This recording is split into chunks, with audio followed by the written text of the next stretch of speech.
Сәлеметсіздер ме 9 сынып оқушылары, біз бүгін 4-тоқсанға арналған жиынтық бағалаудың тапсырмаларын орындаймыз. Сұрақтарына жауап беріп, есептерін шығарамыз. Бірінші тапсырманы оқимыз. Альфа, бетта және гамма сәулелерінің қайсысы магнит өрісінде оңға ауытқиды? Тек бетта сәулесі. Екінші тапсырма, радиоактивті сәулелердің бірі бетта қандай бөлшектің ағыны болып табылады? Электронның. Үшінші тапсырма, реакция нәтижесінде қандай бөлшек бөлініп шығады? Реакция теңдеуін жазып көрсетіңіз. Бериллий қосылған гелий, бұл жерде көміртегі бөлініп шыққан, келесі бөлшекті табуымыз керек. Реакцияға дейінгі, реакциядан кейінгі олардың массалық сандарының және протон сандарының қосындысы тең болады. Бірінші массалық санын тауып аламыз. 9 қосылған 4 тең 12 қосылған массалық сан. 9-ға 4 қосамыз. 13 тең 12 плюс массалық сан. Енді массалық санды табамыз. 13 азайтылған 12 тең 1 болады. Сонда келесі бөлшектің массалық саны 1-ге тең екен. Енді протон санын жазамыз. 4 қосылған 2 тең 6 қосылған протон. 4-ке 2-ні қосамыз. 6 тең 6 қосылған протон. Протон тең 6 азайтылған 6 тең болады екен 0-ге. 0-де 1 нейтрон екен. Сонда бұл жердегі бөлшек нейтрон.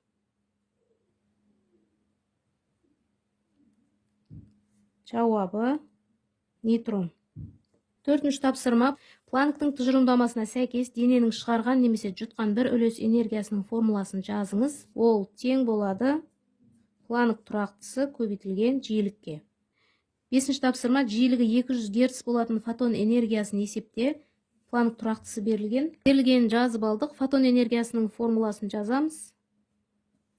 Планк тұрақтысы көбейтілген жиілік. Сандық мәндерін орнына қойып есептейміз. Планк тұрақтысы 6/162 көбейтілген 10-ның -34 дәрежесі джоуль секунд. Оған көбейтеміз жиілік 200 Гц тең 1324 көбейтілген 10-ның -34 дәрежесі джоуль болады.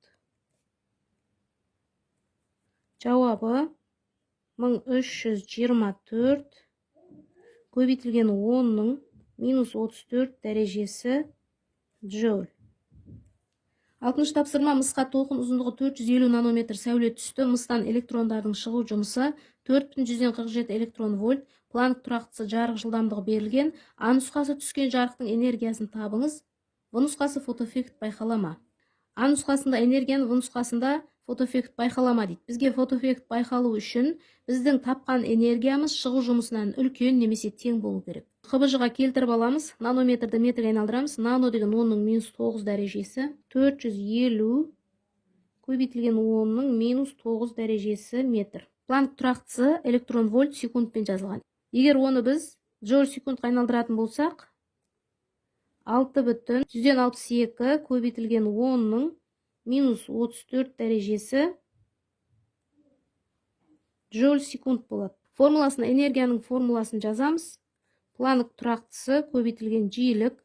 Бұл жерде жиілік деп отырғанымыз жарық жылдамдығы бөлінген толқын ұзындығына тең. Енді мына жиіліктің орнына осы мәнді әкеліп қоямыз. Сонда энергия тең планк тұрақтысы көбейтілген жарық жылдамдығы бөлінген толқын ұзындығы болады. А нұсқасы бойынша сандық мәндерін орнына қойып есептейміз. Планк тұрақтысы 6/162 көбейтілген 10-ның -34 дәрежесі джоуль секунд. Көбейтеміз жарық жылдамдығы 3 көбейтілген 10-ның 8 дәрежесі метр секунд. Бөлеміз толқын ұзындығы 450 көбейтілген 10-ның -9 дәрежесі метр. Тең болады 6,162-ні 3-ке көбейтіп, оны 450-ге бөлеміз. 0,10 441 болады. Көбейтілген 10-ның минус 34 дәреже 8 дәреже алынады. Минус 26 дәреже болады. Бөлімінде тұрғандықтан минус 9 дәреже плюс 9 дәреже болады. Ол да алынады. Сонда 10-ның минус 17 дәрежесі болады екен. Джоуль. Оны біз минус 19 дәрежеге келтіріп аламыз. 10-ға қарай жылжытатын болсақ, минус дәреже болады. 1, 2 орын жылжытатын болсақ, 4,141 деп алатын болсақ, көбейтілген 10-ның 2 орын жылжыттық. Минус 17 дәрежеге минус 2 дәреже қосылады. 10-ның минус 19 дәрежесі болады. Джоуль. Енді біз оны электрон вольтке айналдырамыз. Бізде шығу жұмысы электрон вольтпен берілген. Ол үшін 1,6 көбейтілген 10-ның минус 19 дәрежесіне бөлеміз. 2,8 электрон вольт болады. Нұсқасы бойынша біз табуымыз керек. Мына жерде энергияның мәні мен шығу жұмысын салыстырамыз. Энергия бізде 2,8 электрон вольт шықты, ал шығу жұмысы 4,147 электрон вольт. Шығу жұмысы үлкен болып тұр. Фотоэффект байқалу үшін энергия үлкен болу керек, немесе шығу жұмысына тең болу керек. Бұл жерде энергия кіші, шығу жұмысынан болып тұр. Сондықтан фотоэффект байқалмайды.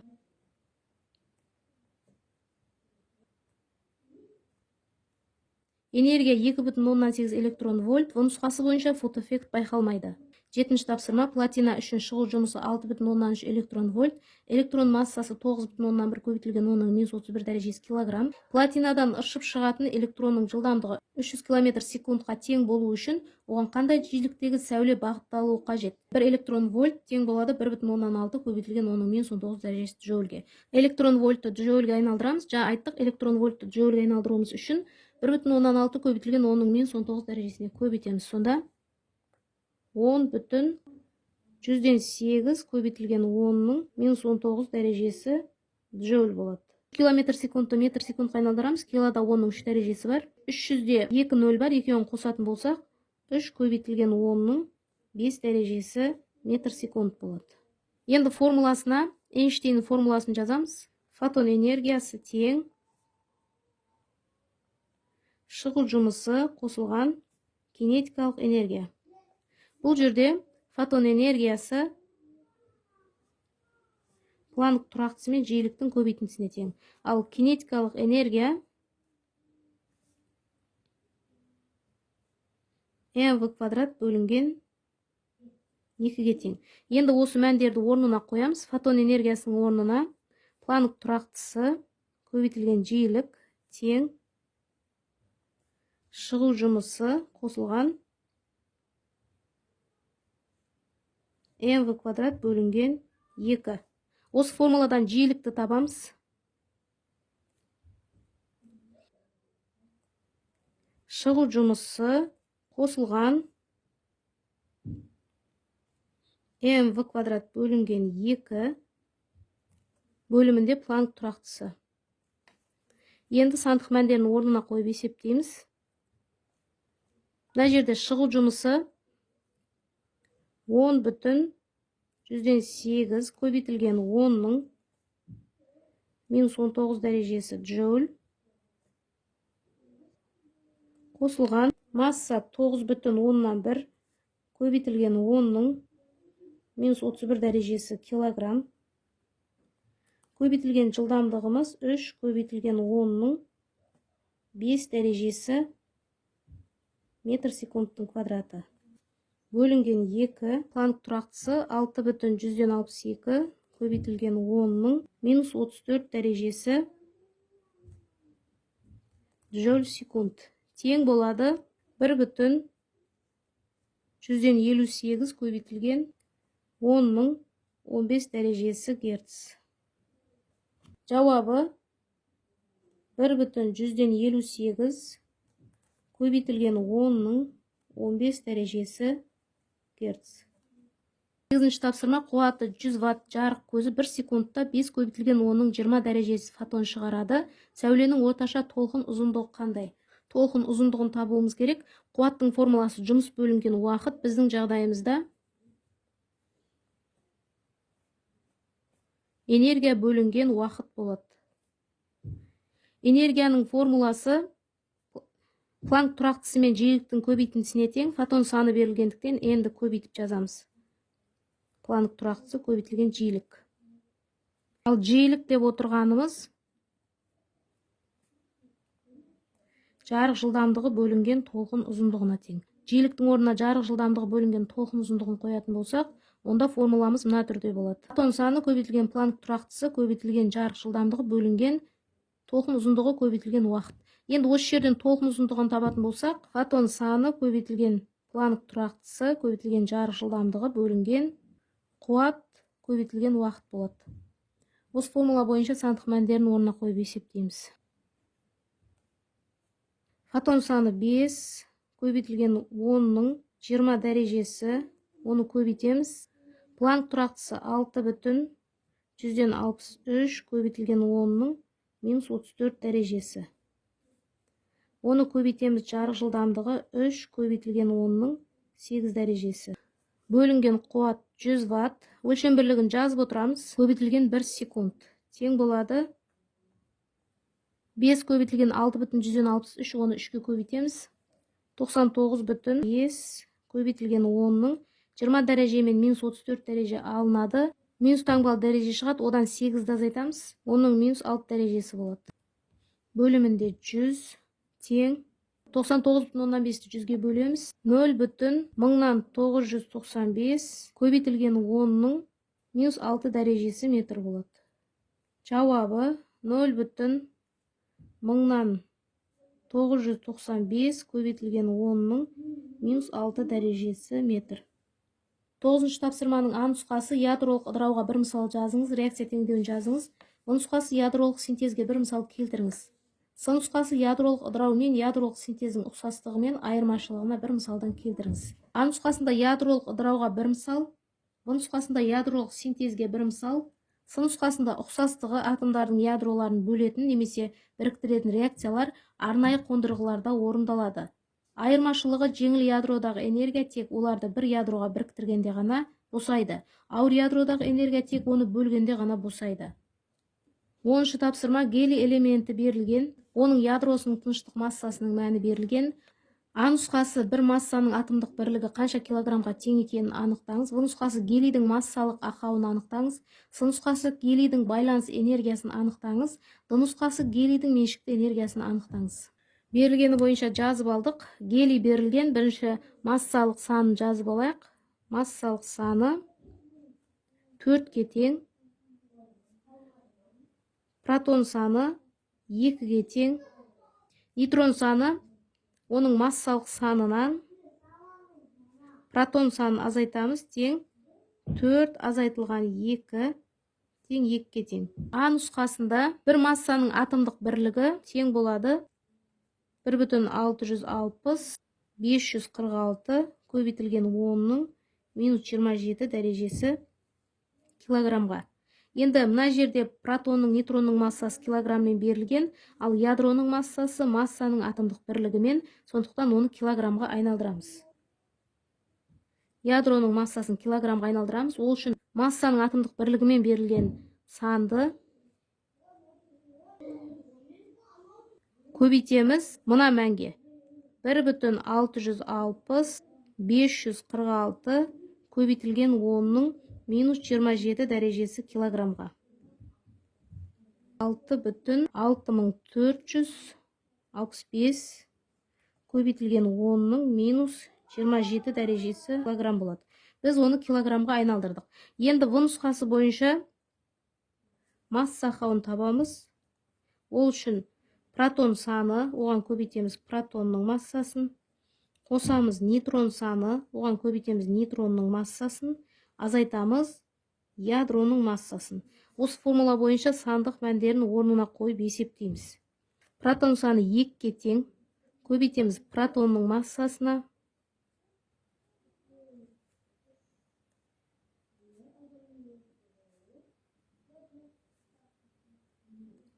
Қосылған нейтрон саны 2-ге тең. Оны көбейтеміз нейтронның массасына.